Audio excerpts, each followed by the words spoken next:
to make a good decision, because it's it. If you don't make good decisions, it may have a very negative impact in your company. Now we come to management information systems. I told you management information systems serve the management level of the organization. The system condenses and converts the TPS data into information for purposes of monitoring performance, because you have to monitor your performance to know exactly how far you can go. For example, this year you are very competitive, and you will know next year that you plan to be more competitive. So you need this kind of management information systems. Okay, and as for executive support systems or ESS serve the strategic level of an organization. Also, it's a system that provides top-level executives of a readily accessible or interactive format to get overview of the entire organization performance. In this, when you use this kind of system in your organization, you will have a very broad idea of your company's performance. It can give you all the information you need to go a step further. Okay, and so it's very important. Now let's talk about database. Formally, database refers to a set of related data and the way it is organized.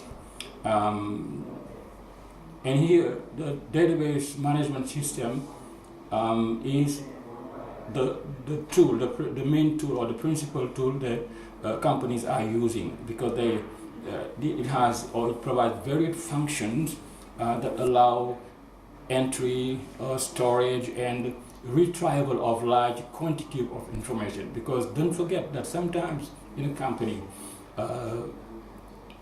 some information are lost, and you need to retrieve this information, and you cannot do it very, very easily if you don't use the database management system. So it can make it easy, for example, to enter data or to store information.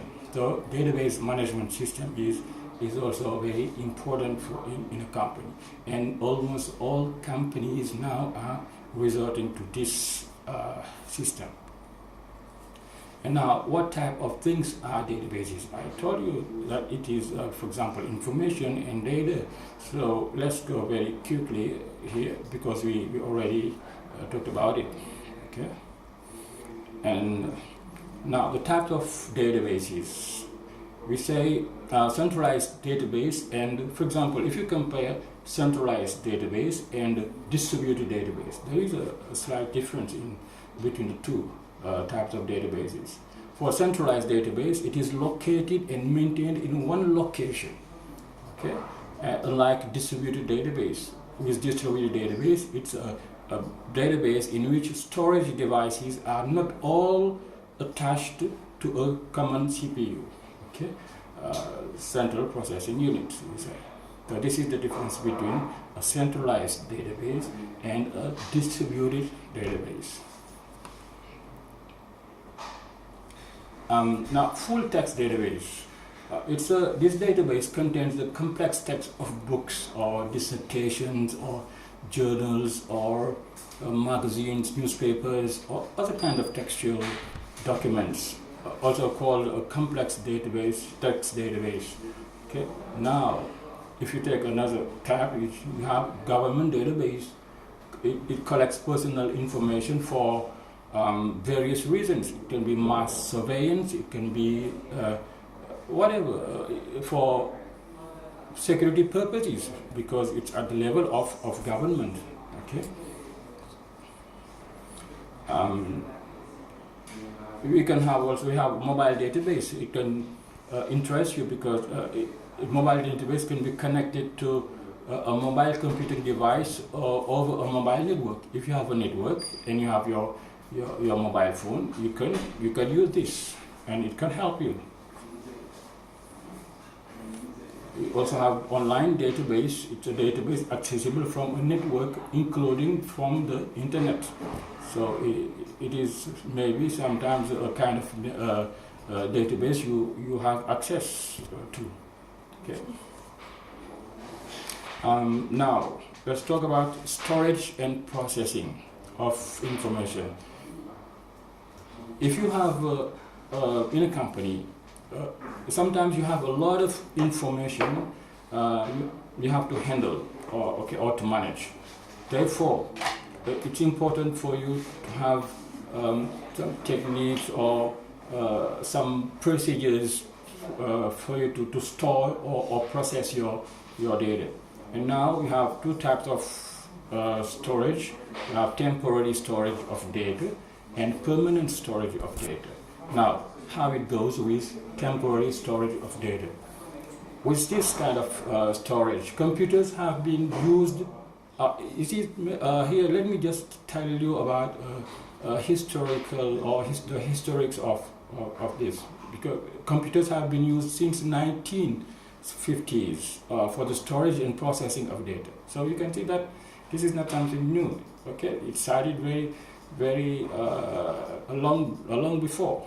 Okay, and still now it is existing, and maybe it's more sophisticated now than before, of course. And an important point to know is that the main memory of a company provides only temporary storage. Okay, it means that if you turn off your computer, so you lose data. So therefore, you have to be very careful about the way you are storing your data. Okay. Now, as for permanent storage of data, for the permanent storage of data, one must turn to auxiliary storage. So what means auxiliary storage? It's only for example, the media you are using, like tapes, discs, and CDs. This is auxiliary storage. And data is stored on such a media, but must be read into memory, main memory for processing.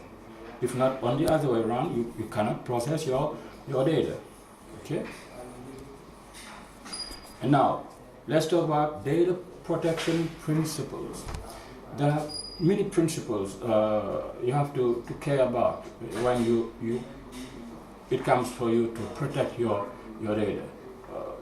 So, for example, personal information must be fairly and lawfully processed. Okay, it must be processed for limited purposes. It must be adequate, relevant, and not excessive. It must be accurate and updates.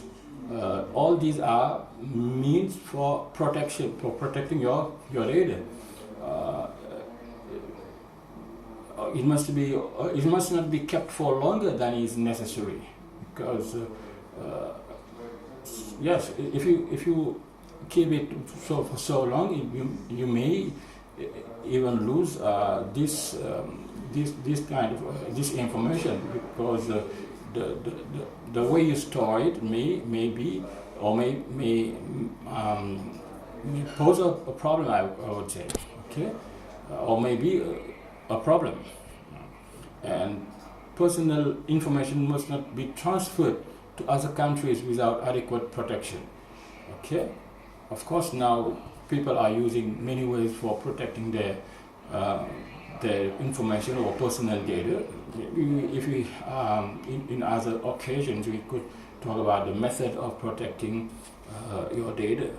Okay, and now some IT security measures, because it's important for everybody to know what kind of security measures you can use to protect your data. And protecting sensitive data is the end goal of almost all IT security measures. And these measures help to prevent identity theft and safeguard privacy. Because if you, for example, if you give access to everybody, or if everybody can have access to your personal data, so you remain vulnerable anyway.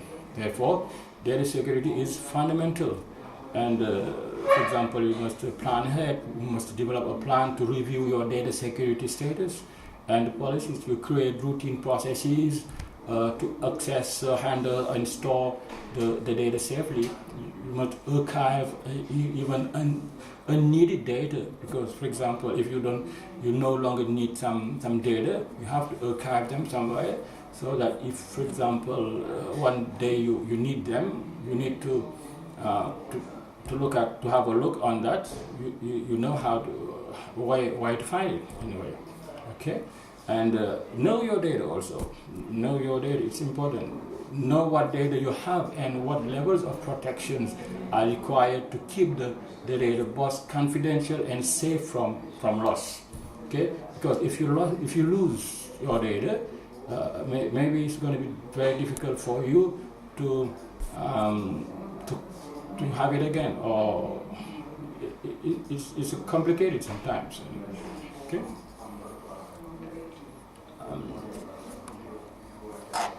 Well, okay, I think that this is, broadly speaking, what I would like to tell you about the information systems. Of course, it's not it's not complete, because we can say a lot about information systems, but if time's allowed, with tutoring courses, for example, if you have questions, we can complete the course.